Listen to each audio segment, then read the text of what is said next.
The AIADMK and the BJP. Friends turned foes, turned friends, turned foes, and maybe turned friends again. Next year is the assembly elections in Tamil Nadu. There's endless buzz on whether the two parties will be joining hands again. So what's triggered all of the speculation are these pictures from last night of AIADMK General Secretary Edappadi Palaniswami meeting with Home Minister Amit Shah in Delhi in what was seemingly the first of many such meetings, many such dialogues to seal the deal for an alliance. So we'll talk about the pros, cons, and why the parties are coming together. But first, listen to what Palaniswami had to say when asked about alliance talks. As expected, he completely denied it, claiming he met Amit Shah with a completely different agenda and says there's a long time to go for the elections. So we'll wait and see. இல்ல இருக்குது இப்ப election நடக்குது election அறிவிச்சிருக்காங்க அதாவது அந்த நேரத்தில் எப்படி சூழ்நிலை ஏற்பதோ அதுக்கு தகுந்த மாதிரி தான் கூட்டணி மாறும் இப்போ நான் வந்து கிட்டத்தட்ட நீங்க பாத்தீங்கன்னா அடுத்த மார்ச் தான் நடக்குது இன்னும் ஒவ்வொரு ஆண்டு இருக்குது எல்லாமே தேர்தலுக்கு நெருங்கும் போது தான் கூட்டணி அமைப்பாங்க கூட்டணி என்பது வேற கொள்கை என்பது வேற எங்களுடைய கொள்கை எப்பொழுதும் நிலையானது கூட்டணி என்பது சந்தர்ப்ப சூழ்நிலைக்கு தகுந்த மாதிரி மாறும். So that's how the AIADMK is playing it. As for the BJP, they're essentially having the same strategy as AIADMK, keeping mum on any alliance developments, but there are still some issues to be ironed out because the AIADMK EPS in that meeting with Amit Shah has laid out a series of conditions, terms and conditions. Here's what our sources tell us about the conditions they've laid out. The AIADMK has conveyed to Amit Shah that they want to lead NDA, they want to lead the alliance in Tamil Nadu in 2026. Considering, of course, that they will be contesting the maximum number of seats, it's not surprising that that condition has come forth. The second, Sashikala, TTV, OPS, none of them will be a part of this alliance. They'll have nothing to do with it. In fact, remember that OPS was also under the NDA. Now the AIADMK has made it clear that's not something they're okay with. The third, perhaps the most crucial, EPS wants Annamalai's power in the Tamil Nadu BJP to be reduced. This is the third condition that the AIADMK has put forth to Home Minister Amit Shah. So what does that mean? Does that mean that Annamalai will be replaced as the Tamil Nadu BJP chief? When asked about this curious development and this condition reportedly that the AIADMK has put forth, Annamalai has played it cool, saying anyone can meet Home Minister Amit Shah and anyone is welcome into the NDA fold. Listen in to first what he said and then we'll decode for you why the AIADMK is baying for Annamalai's blood. இந்தியால யாருக்கு வேண்டுமானாலும் உள்துறை அமைச்சரை சந்திப்பதற்கு அனுமதி இருக்கு. அது உள்துறை அமைச்சரும் சந்திக்கிறாங்க. ஆனா எனக்கு தமிழ்நாட்டிலிருந்து யார் அனுமதி வாங்கி இருக்காங்க எதுக்கு போய் பார்க்கறாங்கன்னு எனக்கு தெரியாதுங்க. அதிகாரப்பூர்வமாக மாநிலத்தினுடைய சட்டம் ஒழுங்கை பத்தி தமிழ்நாட்டை சார்ந்த எந்த ஒரு தலைவராக இருந்தாலும் யாராக இருந்தாலும் உள்துறை அமைச்சர்கிட்ட போய் பேசலாம், பேசிட்டு இருக்காங்க. அரசியல் ரீதியாக இந்த நேரத்துல எதையும் முடிச்சு போட்டு நீங்க கேள்வி கேட்டீங்கன்னா நான் பதில் சொல்லக்கூடிய நிலைமையில நான் இல்லைங்கய்யா. தேசிய ஜனநாயக கூட்டணியில யாரு வந்து வேண்டுமானாலும் இணையலாம், நம்ம யாரையும் வேண்டான்னு சொல்ல போறதில்லை. So why has Annamalai been singled out by the AIADMK? Why is EPS putting forth one of these issues as the condition for the alliance? We have to go back to 2023 when the BJP and AIADMK were in an alliance. Annamalai then made a comment about former Chief Minister Jayalalithaa, or Amma as she was fondly known, about the corruption that she was involved in, the corruption cases against her. The AIADMK didn't like that, miffed over that issue. They sought an apology, then passed a resolution against Annamalai, followed it up with a complaint to the BJP High Command. Then too, the AIADMK sought Annamalai's removal as Tamil Nadu BJP chief. The request, however, was shot down and rejected by the BJP, which led to ties falling through and both parties going solo in the general elections in 2024. So let's explain to you all that happened in that entire timeline. It started, in fact, in 2022, May 2022, which is when the AIADMK first started criticizing the BJP, saying that the BJP was expanding at the expense of EPS, suggesting that the BJP was trying to eat into the AIADMK voter base. Now, soon after that, the AIADMK also in a poster said NDPA instead of NDA. This was in the E-Road by-poll. So that also triggered a huge controversy. So you had the AIADMK kind of poking at the BJP on several issues. And then in March is when everything blew up because of Annamalai's comment on Jayalalithaa. The AIADMK very openly condemned it and even passed a resolution against him. But that's not all. Annamalai didn't hold back. After that, he accused the AIADMK of poaching BJP functionaries. So essentially, at this point, it became so bitter that the AIADMK and BJP were publicly exchanging barbs, accusing the other party, their own ally, of stealing their functionaries, stealing their workers, stealing their vote base. Annamalai's corrupt remark about Jayalalithaa sparked a huge controversy, so much so that in June, the AIADMK passed a resolution against him and condemned his comment on Jayalalithaa. Now, after that, there were multiple meetings that took place in Delhi, again between EPS, Amit Shah and several senior leaders.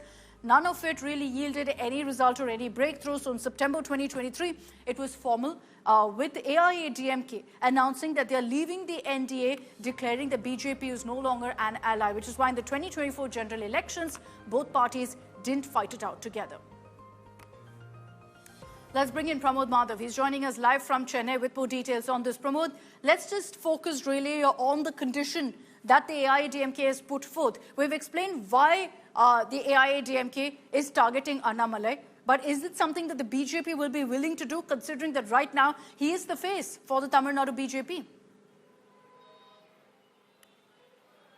Well, one thing is very certain. In the state of Tamil Nadu, BJP needs NDA and AIADMK, and that is what is very clear with what this meeting has occurred. Because until now, EPS did not go to Delhi after what the kind of fallout between the state BJP president and himself. And all this while he was saying that there's not going to be any kind of alliance with BJP. The people he was omitting were OPS, Shashikala, TTV Dinakaran and Annamalai's BJP. But what happened right now is that it looks like a change of heart. Even yesterday when he went to Delhi, he simply said that he's going over there just to see the AIADMK new office that was built, and today morning he comes and says that they kind of had an appointment, so he went over there to see the Home Minister and to talk about the law and order situation over there. But the meeting was for nearly 45 minutes, and this is where the expected question about the alliance was put forward, and now EPS's answers have completely turned. He says alliance talks will only happen when the election comes closer, and the second point is that he says that in politics, alliance keeps changing with time and situation, but the ideology remains the same. So it seems like a saving face over there, but however, our sources are very clear. EPS either wants, the crucial point he mentioned, he either wants Annamalai to be removed or Annamalai's position to be reduced, his power, or Annamalai has only chance of being a frenemy with EPS Akshita. Now, we'll see how that plays out. You know, this is a tough decision for the BJP to take. So it's not really clear at this point on whether the alliance will come through or not. But it's the first step among many, I'm sure, in the coming months to kind of cement these talks and ties. Pramod, just stay on with me. What are the kind of reactions that are coming in really in the Tamil Nadu political spectrum with this meeting having taken place between Amit Shah and EPS? Let's get you those reactions. Whatever way that you're perceiving the meeting, okay? As a BJP functionary, I cannot comment on that. And since the meeting is happening with the various leaders, with the various political parties, with our Honorable Home Minister, so whatever the information that the party has to give to the media, definitely they would give. Palaniswami and the company is going to merge with BJP.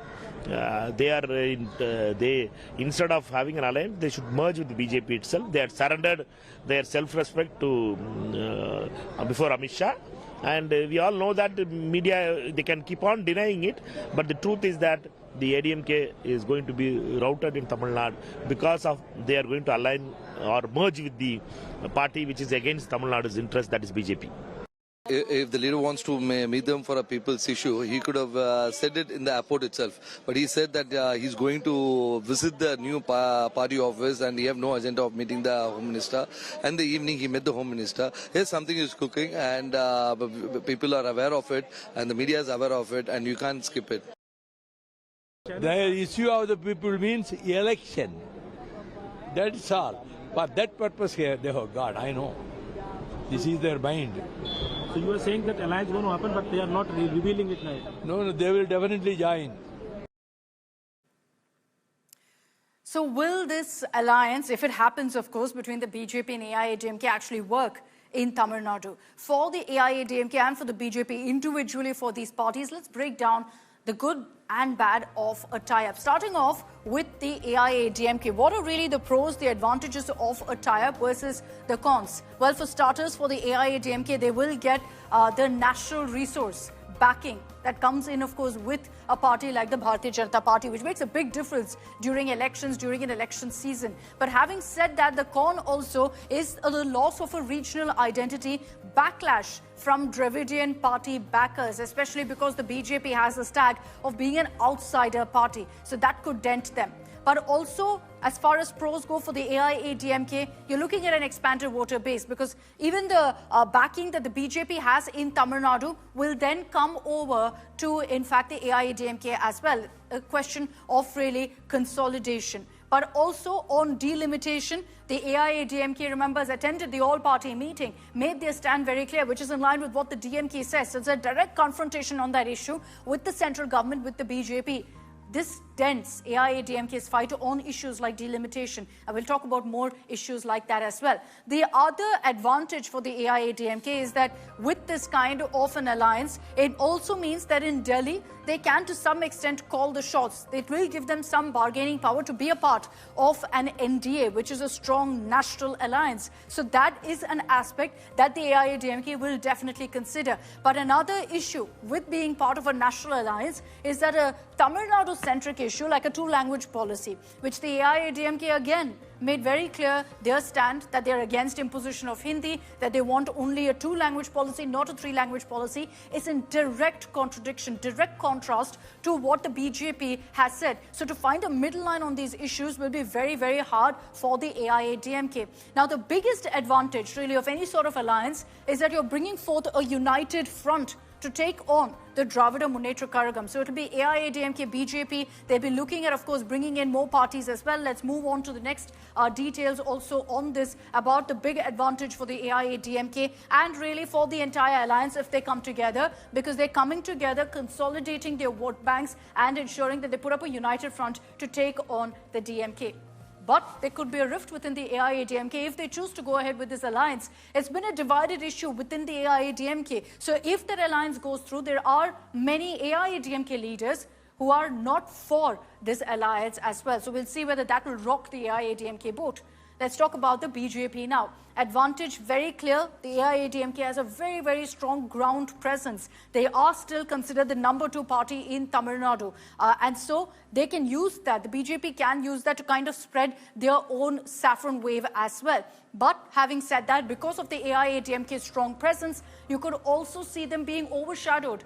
The fact that AIADMK has put forth one of the conditions for the 2026 elections, if this alliance were to happen, is that they are the face of the alliance. It will be AIADMK-led NDA in Tamil Nadu. So that will mean that the BJP is overshadowed in a sense. And so any aspects of them looking to grow in Tamil Nadu individually on their own feet, on their party status, is going to be hard. Then there is also the fact that for the BJP, the outside attack that I was referring to, which could be a disadvantage for the AIADMK, is an advantage for the BJP, because that entire narrative can now be fought off, can be pushed off and warded off, because you're tying up with a regional party, you're tying up with a Dravidian party like the AIADMK. But at the same time, the BJP's biggest driving force in Tamil Nadu has been corruption, corruption, corruption repeatedly. AIADMK leaders are accused of corruption. So then they can no longer go forward with that attack. It kind of dents the narrative that they've been working on for the last many years before the election. So they'll be accused of being hypocrites for their corruption attacks. They can no longer continue to do that. And that's a huge dent on really the campaign they've been taking forward. Now, also the AIADMK's vast voter base in Tamil Nadu is something that the BJP also gets to tap into with, in fact, a tie-up. And again, like I said, they will be looking at maybe spreading their own wings by going ahead and using the AIADMK factor. Having said that, at this point, much like the AIADMK, there's a difference in opinion within the BJP also over this alliance on whether they should go ahead with this alliance or not. And also on the fact that there are so many vast issues that they differ on, that becomes a challenge too.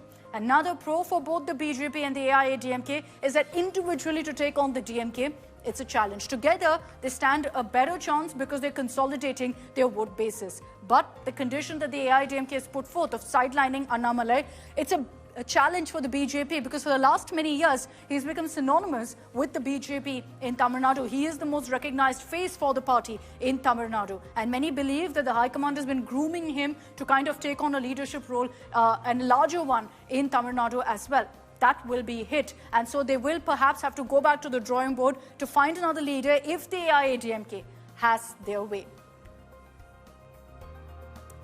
So let's talk about really the history of the alliance between the BJP and the AIADMK. Looking at all these pros and cons, these two parties have been together, have fought together many, many elections dating back to the 1990s. In 1998, the AIADMK joined the Vajpayee government. This was, of course, under the leadership of Jayalalithaa. But then right at the beginning of 1999, Jayalalithaa dumped the BJP, leading to the government falling. What was this over? Essentially, Jayalalithaa had a number of corruption charges against her. Reportedly, there were parleys with the central government to ensure these cases were dropped. Vajpayee refused, so Jayalalithaa left, dumping the BJP. The government fell as a result. The AIADMK immediately sent across feelers to the Congress, to Sonia Gandhi. So they joined hands. The BJP, interestingly, joined hands with Kalaignar Karunanidhi, with the DMK. This was in 1999.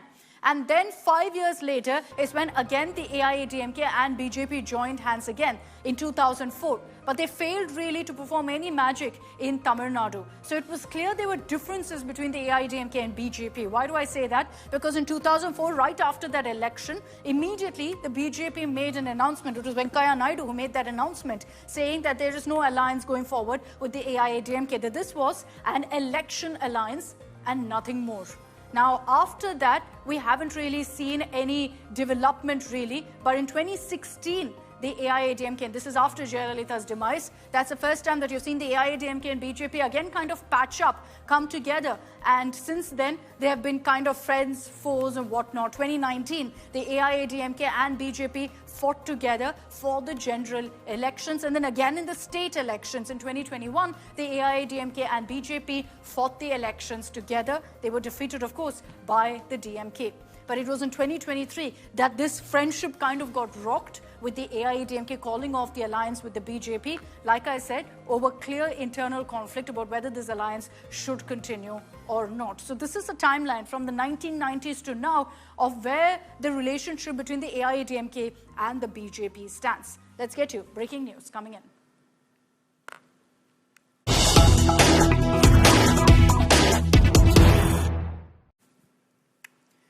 So the suspense continues over whether we're going to see an AIADMK-BJP alliance.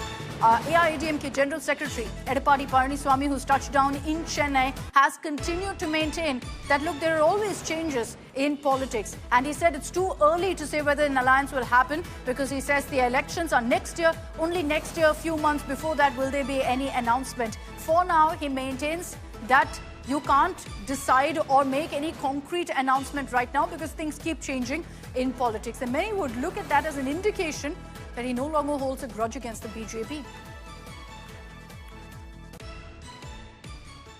இப்ப திமுக இருக்கிற கட்சியெல்லாம் நிலையா இருக்குதா, இருக்க போகுதா? அரசியல் சூழ்நிலைக்கு தக்கவாறு மாற்றங்கள் இருக்கும். அது இப்ப எப்படி சொல்ல முடியும்? 2019 தேர்தல் எந்த நேரத்தில் நாங்க கூட்டணி அறிவிச்சோம்? அதாவது பிப்ரவரி மாசம் தான் அறிவிச்சோம். தேர்தல் வருகின்ற பொழுதுதான் கூட்டணி கட்சி குறித்து ஒத்த கருத்துடைய கட்சியோட பேசி முடிவு செய்யப்படும். இப்ப கூட்டணி இருக்குதா இல்லையான்னு கேட்டா நாங்க எப்படி பதில் சொல்ல? So bringing back Pramod Madhav on this. Pramod, first reaction from the AIADMK delegation and Edappadi Palaniswami as he touched down in Chennai, essentially reiterating the same message, claiming that there was no talk on alliance, but at the same time giving that small leeway for speculation, because he says that, you know, nothing is forever in politics. Well, Akshita, one thing is very clear. He does not want to confidently say that there will not be any kind of alliance with BJP anymore. This was not the stance last year or the year before for EPS. And the very important aspect here is that his body language, he seems to be extremely energetic after the Delhi trip, and he seems to be really happy. So there seems to have something that he had wanted, he had acquired by that. But he's very clear, alliance is something that is based on time and situation. in politics, and he very clearly mentions that only ideology remains constant. So that way, he's keeping all the doors open, but he's also saying they're like, by next year they'd come to know. Through sources, we already know that what has happened inside, and it's very clear indication that what Edappadi wanted, he has got, and the result we might see in probably 10 days or so, Akshita. All right. Thanks very much, Pramod, for joining us with those details. The next 2-3 weeks will be crucial to really see which way this goes, whether the AIADMK and BJP will successfully work out some sort of truce formula for an alliance.